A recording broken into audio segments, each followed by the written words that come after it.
Do you experience pain in the front of your hip? Does it feel stiff and tight when you try to lift it into the car, when you're going for a walk? This is a very, very common scenario if you have hip arthritis, knee arthritis, you are dealing with back pain, degenerative disc disease. And it's mainly caused by two reasons. So we're going to go through those first, and then I'm going to show you 3 movements that can help you tremendously to find not only pain relief, but to relieve that stiffness. If we haven't met before, my name is Alyssa. I'm a doctor of physical therapy and specialize in helping people specifically with osteoarthritis not only find pain relief, but find adventure. Now, there are 2 primary reasons why the fronts of your hips can become tight and painful.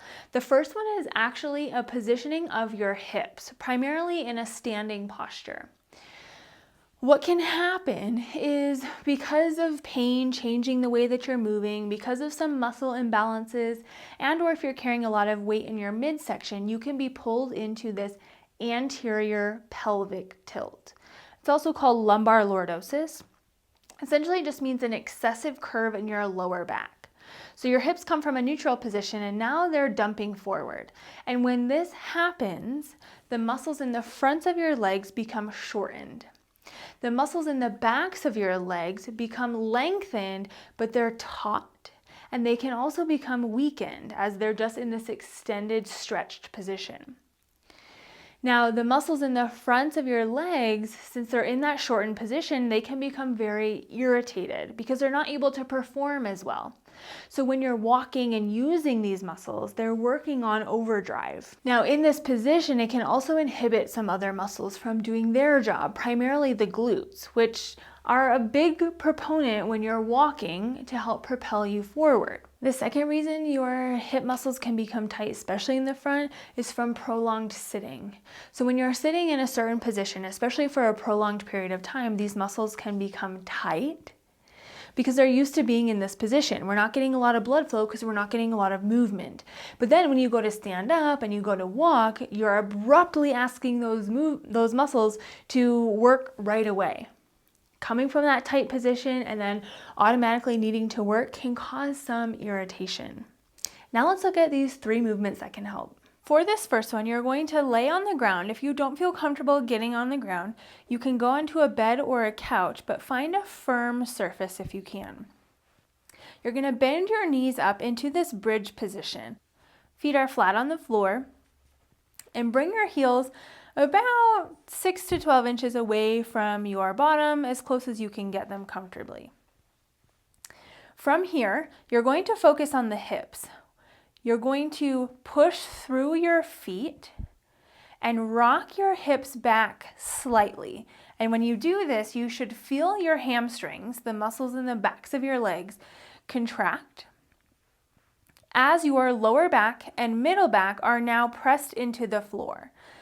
Both parts of your back are making contact with the floor. Hold this for about 3 to 5 seconds and then relax up. Bring your hips back down so now your lower back is in contact with the floor. This is something I want you to get really good at. We're working on that posture, working on controlling that arch. Feel what your body's doing here. Feel what your muscles are doing here and relax. Try anywhere between 10 to 20 repetitions. This is a great warm-up movement, especially to do in bed before you get up.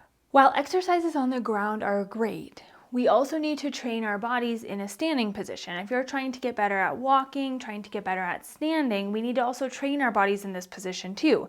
So this movement I'm going to show you is in standing. You're going to need a blank wall. You're going to come to this wall, stand up tall, and then walk your feet out about a step. Now I want you to focus on tilting your hips back so your mid-back and your lower back are in contact with the wall. Practice this, hold this for about 10 seconds, relax and repeat just for a couple repetitions to really get the feel for it. Because if you don't get this part, then you won't get as much out of the next movement. So now what we're going to do, you're going to maintain that position, lower back in contact with the wall. I'm going to alternate taking one arm overhead and then the other. Now your body's natural inclination is going to want to be to arch your back as you raise one arm overhead. So this exercise is giving you feedback of the wall, touching your lower back and preventing that arch. We don't want all these accessory muscles working. This can actually lead to back pain and some hip pain. So we really want to focus on keeping those hips stationary as you're raising one arm and then the other. You're going to complete anywhere from 10 to 20 repetitions, making sure your back does not arch away from the wall. Now, the third movement, once you've mastered the arms, we're going to actually move down to the legs because the legs is a little bit harder. You're going to maintain the same position on the wall, except I'm going to have a little bit of a wider stance.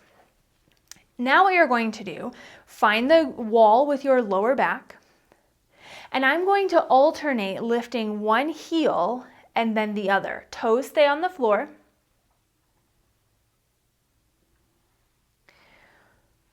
Try to maintain your stable hips. Try not to have any leaning side to side. Try not to have any coming off the wall or that arch come back. You're really focusing on quality here.